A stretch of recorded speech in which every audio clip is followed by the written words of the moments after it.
투자라는 것은 단순히 노동으로 소득을 얻는 것, 이 근로소득을 넘어서 세계적으로 거대한 규모의 이 사업을 운영하기 위한 큰 자본이나 세계 최고로 보유하고 있는 기술들, 또 사업 능력 등의 이 무한 성장하는 경제에 주식을 매수함으로써 기업의 사업에 간접적으로 참여하는 수단이에요. 거의 대부분의 사람들은 지금 세계적인 기업들이죠. 테슬라, 엔비디아, 애플, 마이크로소프트, 구글, 아마존 이런 사업을 혼자서는 소규모 사업이나 자영업은 가능하더라도 이 엄청난 이 자본과 세계 최고의 보유 기술을 갖고 있는 사람들이 거의 없지 않습니까?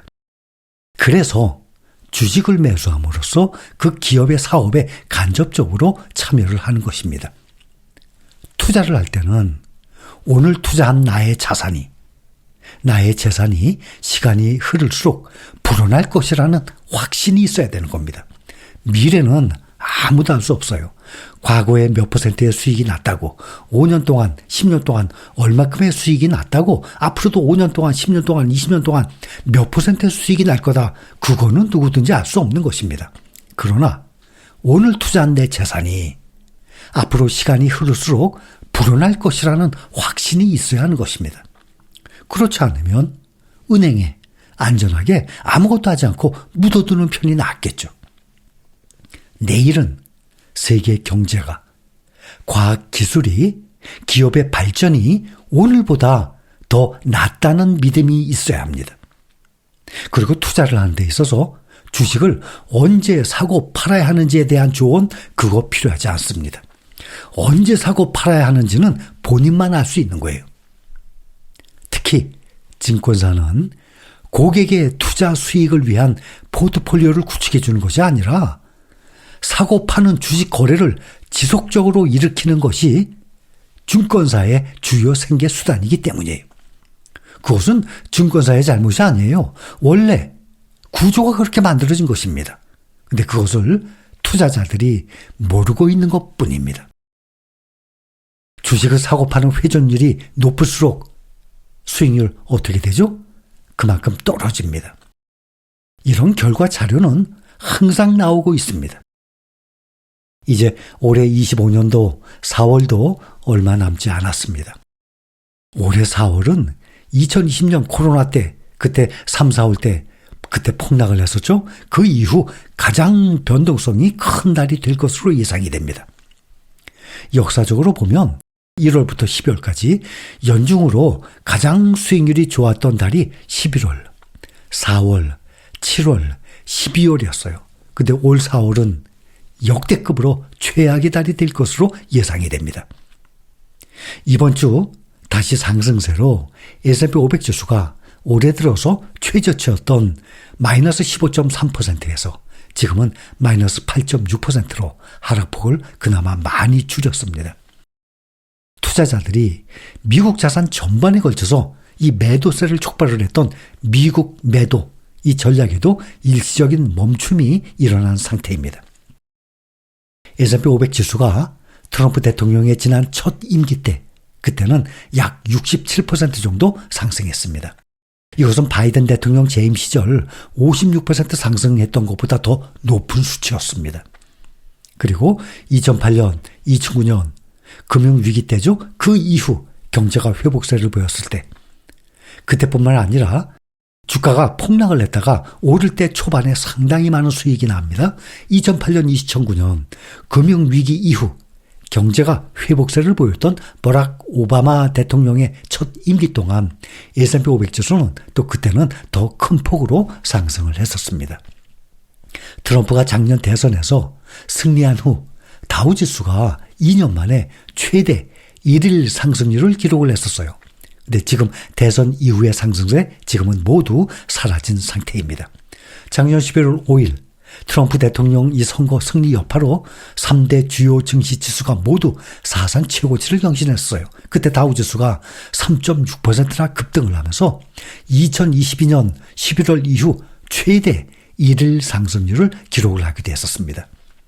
지금 트럼프 취임 이후 S&P 500 지수가 약 10% 가까이 하락을 했는데 이것은 역대 대통령 임기 첫 94일 동안 기록된 최악의 성적이에요.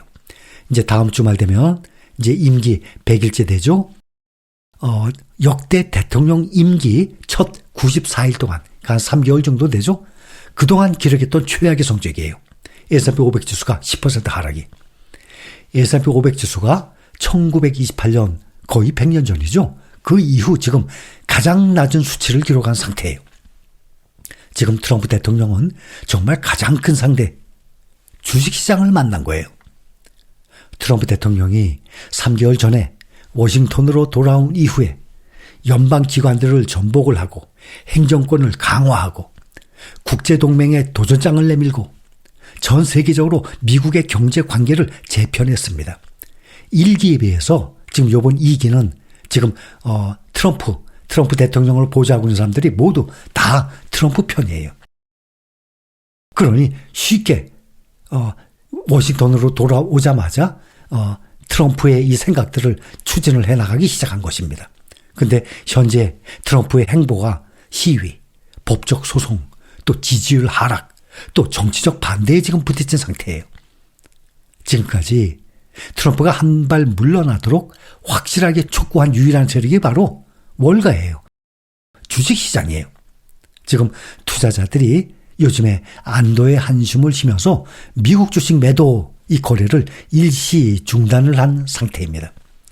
트럼프 행정부가 중국과 연방준비제도에 대한 완화된 태도를 취해서 시장의 가장 큰 두 가지 우려에 대해서 대처한 후에 지금 미국 주식의 상승세가 이틀째 이어지고 있습니다. 월스트리트저널은 트럼프 행정부가 중국과의 긴장을 완화하기 위해서 중국 수입품에 대한 관세를 대폭 인하하는 것을 고려하고 있다라고 보도까지 했습니다. 어떤 경우에는 관세를 절반 이상 인하하는 것도 지금 고려하고 있습니다. 그런데 스콧 베세트 재무장관 이 발언이 트럼프 대통령이 중국에 대한 미국의 관세를 일방적으로 철폐하겠다고 제안한 적이 없다라고 밝히니까 주가가 어제 오전에 최고치까지 올라갔다가 오후에는 조금 하락을 했습니다. 최근 몇 주 동안 트럼프 대통령이 시장 혼란 이후 경제, 무역정책 기조를 완화해 왔습니다. 며칠 전에 시행을 했던 관세 중에 90일간 상당수를 90일간 유예를 했죠. 또 주시장이 폭락을 했어요. 미국 국채 매도세, 이 투자자들을 불안하게 만들었어요. 또 이번 주에는 중국 수입품에 대한 관세를 145%로 인상한 후에 중국에 대한 입장을 또 완화했습니다. 또 제롬 파월 연준 의장의 해임 가능성에 대한 공개적인 발언이 시장 급락을 촉발하니까 파월 의장의 해임 시도 당분간 또 배제한 상태예요. 이 대통령과 백악관 관계자들은 모두 급격한 방향 전환이 동맹국들과 또 적대국들 모두가 미국과 무역 협정을 체결하도록 강요하기 위한 장기 계획의 일환이다라고 주장을 하고 있어요. 그리고 트럼프 대통령이 세계 무역을 재설정하겠다는 약속을 이행하려는 의지를 지금도 갖고 있다라고 강조하고 있습니다. 그런데 이런 시나리오에 대해서 보면 트럼프 대통령이 스콧 베세트 재무장관과 또 하워드 루트닉 상무장관을 포함한 보좌관들과 내각 장관들로부터 자신의 결정을 고수할 경우 시장의 혼란이 더 심화될 것이다 라는 증거를 계속 제시받고 있는 것입니다.